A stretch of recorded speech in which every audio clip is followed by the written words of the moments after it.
सभी को नमस्ते। सामाजिक विकास की हम बात कर रहे हैं। अभी तक हमने पूर्वशालीय बालक एवं उत्तर बाल्यावस्था में सामाजिक विकास की बात की है। आज हम बात करेंगे वय संधि की अवस्था में सामाजिक विकास।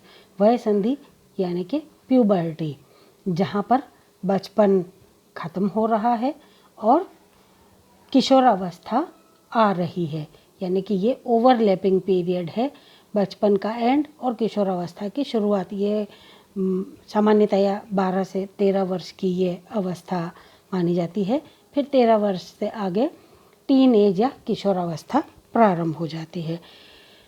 बच्चों, जीवन का ये वो संधि काल है, इसको संधि काल भी कहा जाता है क्योंकि बचपन खत्म हो रहा है, किशोरावस्था आ रही है, इसीलिए ये वो संधि काल है जहाँ पर अब हम किसी इंसान की गिनती बच्चों में भी नहीं कर रहे और अभी वो पूरी तरह से बड़ा भी नहीं हुआ है, पूर्ण वयस्क भी अभी वो नहीं हुआ है। ऐसे में जो सामाजिक विकास है उसके ऊपर इन बातों का काफ़ी प्रभाव पड़ता है, क्योंकि ये वो अवस्था है जहाँ पर बालक में अब शारीरिक परिवर्तन आने लग गए।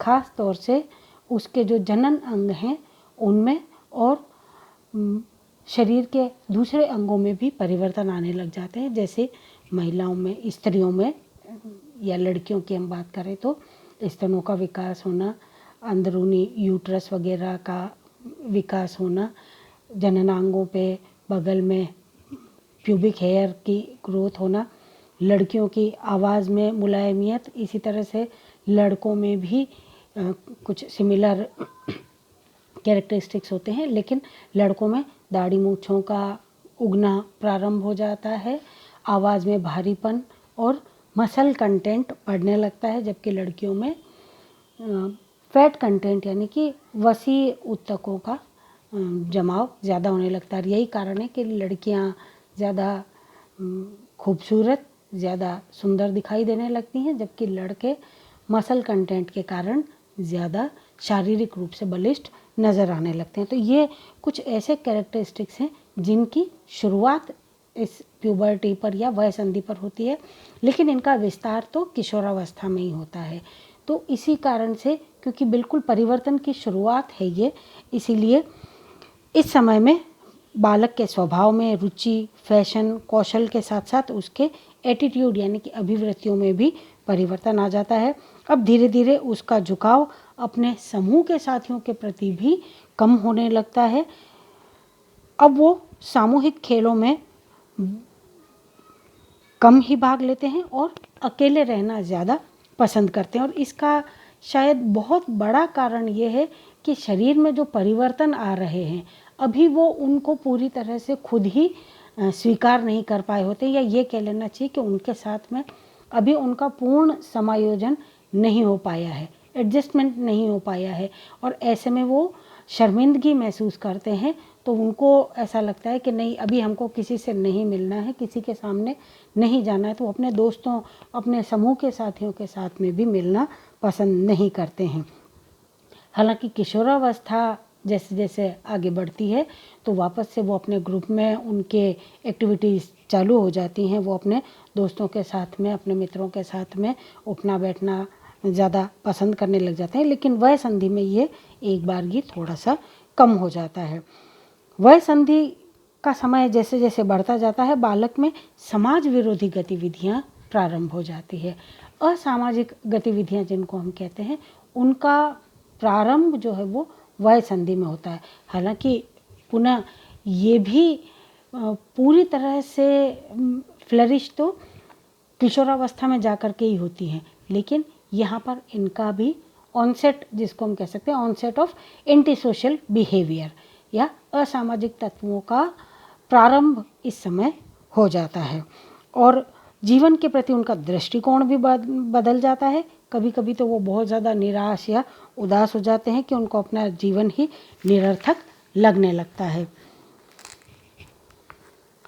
उनको लगता है कि बहुत बेकार सा हमारा ये जीवन है। अक्सर वो सोचते हैं इससे बढ़िया जीवन तो तब था जब मैं बच्चा था और दिन भर खेलता था, शोर मचा सकता था।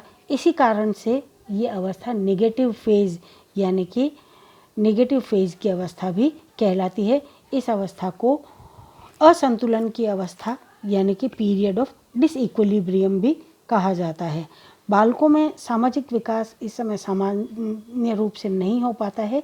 इसका ये मतलब नहीं है कि उनका सामाजिक विकास बिल्कुल ही नहीं हो रहा है अथवा अवनति की ओर है। वास्तविकता तो ये होती है कि इस अवस्था में यदि सामाजिक विकास का ग्राफ खींचा जाए तो वो वक्र रेखा में पठार, एक तरह से प्लेटो, जो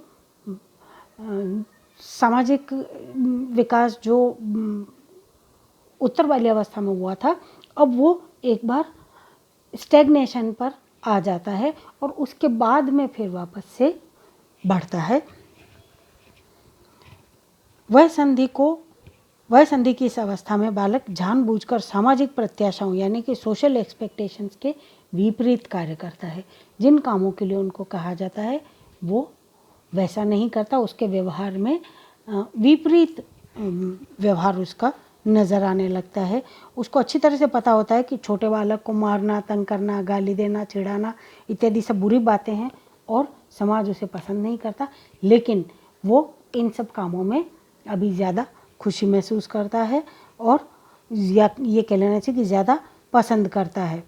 कमज़ोर बच्चों को मारना, पीटना, गाली गलौज करना, पड़ोसियों के साथ में या पड़ोसी बालकों के साथ में बुरा व्यवहार करना, दूसरे बच्चों को चोट पहुंचाना, यहाँ तक कि अपने माता पिता से भी बात बात में झगड़ा करना अभी उनकी नई आदतों में ये शुमार हो जाता है। असामाजिक व्यवहार की शुरुआत इस समय में होती है और ये वय संधि की अवस्था में बालक कब और किस हद तक समाज विरोधी बनेगा, इसके बारे में कहा जाना बहुत ही मुश्किल होता है, क्योंकि इस समय में जो भी परिवर्तन है ये कोई परमानेंट चेंजेस नहीं है। अगर बच्चा एंटी सोशल बिहेवियर करता है या असामाजिक कोई सी भी गतिविधि में अगर वो लिप्त हुआ है, अगर उसने प्रारंभ करी है, तो इसका ये मतलब नहीं है कि वो अब उसके जीवन में हमेशा रहेगी ही। अभी हमने बात करी थी कि जैसे जैसे किशोरावस्था की तरफ बढ़ेगा, आगे बढ़ेगा, वो पुनः अपने साथियों के साथ में उठने बैठने मिलने लगता है, तो और प्लस परिजनों का भी व्यवहार उसके साथ में डिफरेंट हो जाता है। तो एक मैच्योरिटी का लेवल, परिपक्वता का उसका स्तर जैसे जैसे बढ़ता है, तो ये असामाजिक जो व्यवहार है वो भी धीरे धीरे हो सकता है कि कम हो जाए, लेकिन फिलहाल इस अवस्था में ये अपने चरम पर होता है। हर बालक की अपनी रुचि, व्यवहार और कार्यशैली अलग होती है। हर बालक में वैयक्तिक विभिन्नताएं होती हैं, फिर भी हम ये कह सकते हैं कि 11 से 12 वर्ष की अवस्था में बालकों में समाज विरोधी व्यवहार उत्पन्न होने लगता है। यहाँ ये हम 11 से 12 नहीं कहेंगे, बल्कि 12 से 13 वर्ष में ये परिवर्तन होता है। लड़कियों में समाज विरोधी जो व्यवहार है इसकी चरम सीमा 13 वर्ष की होती है। लड़कों में ये लगभग 14 वर्ष तक होती है, क्योंकि लड़कों में जो है ये जो फिज़िकल चेंजेस हैं ये थोड़ा सा लेट स्टार्ट होते हैं, लड़कियों में जल्दी स्टार्ट होते हैं। इसीलिए लड़कियों में ये व्यवहार में परिवर्तन भी जल्दी देखने को मिलता है, लड़कों में ये थोड़ा सा लेट देखने को मिलता है। लड़कों में लड़कियों की तुलना में 1 वर्ष के बाद में समाज विरोधी व्यवहार दृष्टिगोचर होने का मुख्य कारण उनकी वय संधि की अवस्था की शुरुआत का देरी से होना है। लड़कियों में सामाजिक विरोधी व्यवहार स्पष्ट रूप से दृष्टिगोचर होने लगते हैं। वय संधि अवस्था में बालक अपने स्वयं के प्रति अभिवृत्तियों तथा आत्म प्रत्यय यानी कि सेल्फ कंसेप्ट में परिवर्तन लाते हैं। अभी तक जो बच्चा था, अब उसमें शारीरिक परिवर्तन आने के कारण उनका अपने स्वयं के प्रति रवैया भी बदल जाता है। मूलतः उनकी बुद्धि, सहयोग की भावना, उदारता, सामाजिकता, लोकप्रियता आदि गुणों में भी महत्वपूर्ण परिवर्तन दिखाई देता है। हालांकि ये परिवर्तन अभी ऋणात्मक हैं, यानी कि निगेटिव साइड पर ज़्यादा होते हैं। इसी कारण बालकों का व्यवहार अधिक कठोर और स्वभाव क्रोधी तथा झगड़ालू हो जाता है, आक्रामक हो जाते हैं, बार बार समझाने पर भी नहीं मानते और माता पिता तथा अभिभावकों की बात को सुनना पसंद नहीं करते हैं। इस समय बच्चों को अपने माता पिता को चिढ़ाने में सबसे ज़्यादा आनंद आता है और माता पिता को ऐसा महसूस होने लगता है कि हमारा बच्चा अब हमारे कहने में नहीं रहा है, हो सकता है ये इसका परमानेंट व्यवहार हो जाए। जबकि हम पहले भी बात कर चुके हैं कि ऐसा होता नहीं है। बच्चा अपनी मन मर्जी के अनुसार रहना, खाना पीना और जीना चाहता है। इतना ही नहीं, वो अपने पड़ोसियों के बालक, खेल के साथियों और विद्यालय के शिक्षकों के साथ भी उसका सामाजिक समायोजन जो है वो बिगड़ जाता है। अध्यापकों के बीच में भी उसकी प्रतिष्ठा गिर जाती है और शिक्षक भी ऐसे बालक को उद्दंड बालक की संज्ञा देते हैं। वो अक्सर अपने टोली के जो साथी थे, जो गैंग एज थी उस समय, जो उसकी टोलियां बनी थी, उनके साथियों के साथ भी वो झगड़ने लग जाता है। हालांकि जैसे ही लैंगिक परिपक्वता आती है, सेक्सुअली मैच्योरिटी आ जाती है, तो ये नेगेटिव फेज जो है इसका भी अंत हो जाता है और अब सोच और अभिवृत्ति में नया परिवर्तन आने लगता है। फलस्वरूप समाज विरोधी जो गतिविधियां हैं उसमें भी, या व्यवहार है उसमें भी कमी आने लगती है। वय संधि अवस्था में बालकों में शारीरिक एवं ग्रंथिल यानी कि ग्लैंडुलर चेंजेस होते हैं।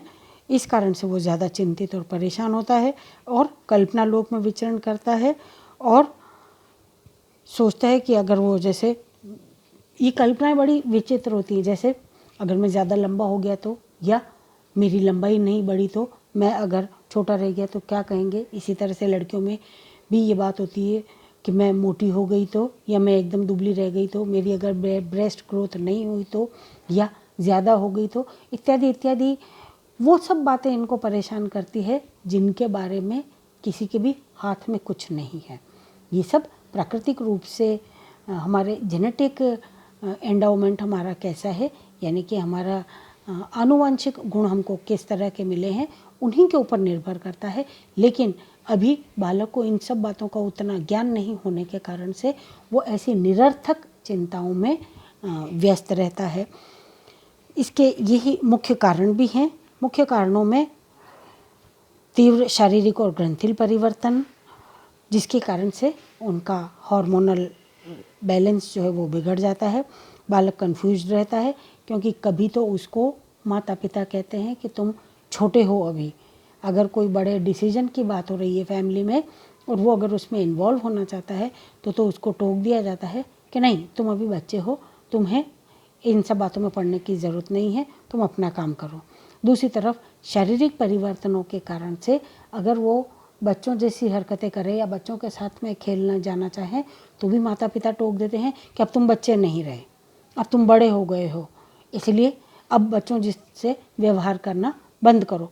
तो बालक कंफ्यूज हो जाता है कि मैं वाकई में बच्चा हूँ या बड़ा हो गया।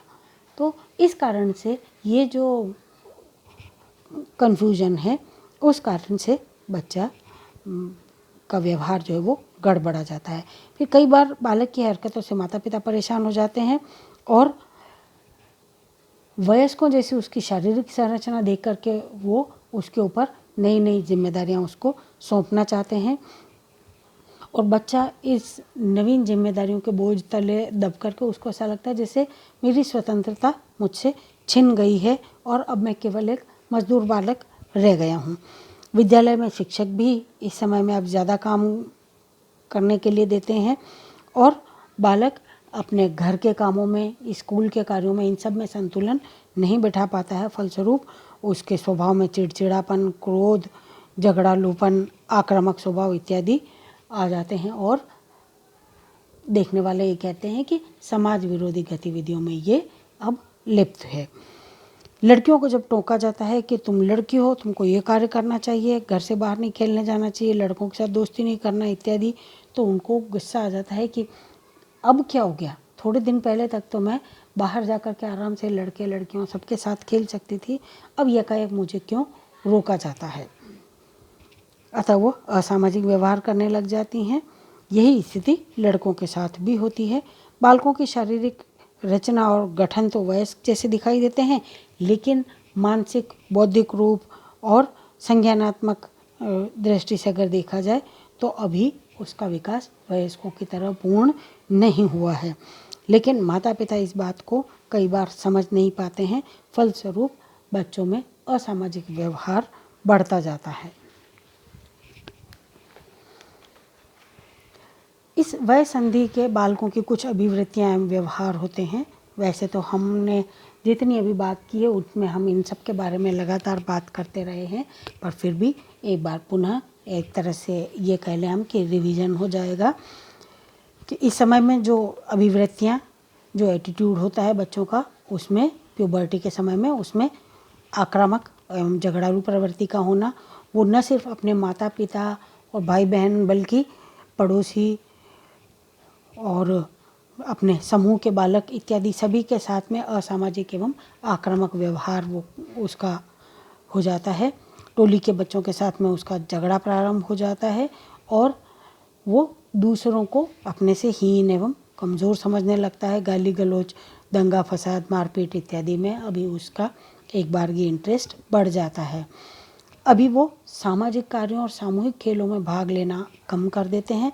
उसकी बजाय या तो अकेले रहना पसंद करते हैं और अकेले में अपने जो शारीरिक परिवर्तन हुए हैं उनके बारे में ज़्यादा सोचना विचारना उनको अच्छा लगता है। दिवा स्वप्न, वही डे ड्रीमिंग की बात हो जाती है कि मैं आगे बढ़ कर के अभी मेरा शारीरिक परिवर्तन हो रहे हैं तो मैं कैसी दिखूंगी या मैं कैसा दिखूंगा, मैं छोटा रह गया तो, बड़ा हो गया तो, इत्यादि इत्यादि तरह तरह के दिवा स्वप्न या डे ड्रीमिंग जिसको हम कहते हैं वो उसमें विचरण करते हैं।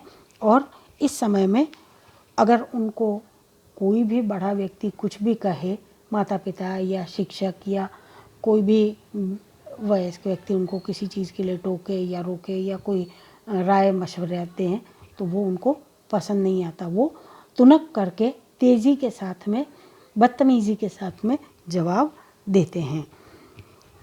अभिभावक, भाई बहन और माता पिता के सामने उनकी कठोरता बढ़ जाती है और टीचर तो चूँकि डांट देता है और वहाँ पर सारे ही बच्चे एक जैसे होते हैं, इसलिए टीचर्स के सामने कंपैरेटिवली वो बहुत ज़्यादा असामाजिक व्यवहार नहीं कर पाते हैं और फिर दूसरों के सामने जाने में इस समय में उनको शर्म आती है। नृत्य, गीत इत्यादि इन सब चीज़ों से भी वो शर्माते हैं क्योंकि अभी उनका ध्यान पूरी तरह से अपने शारीरिक परिवर्तनों पर केंद्रित होता है। अपनी बात को यहीं विराम देते हैं, अगली क्लास में कंटिन्यू करेंगे और तब हम बात करेंगे किशोरावस्था में सामाजिक विकास की। तब तक के लिए अपने अपने घरों में रहिए, सुरक्षित रहिए, अपना ध्यान रखिएगा। धन्यवाद।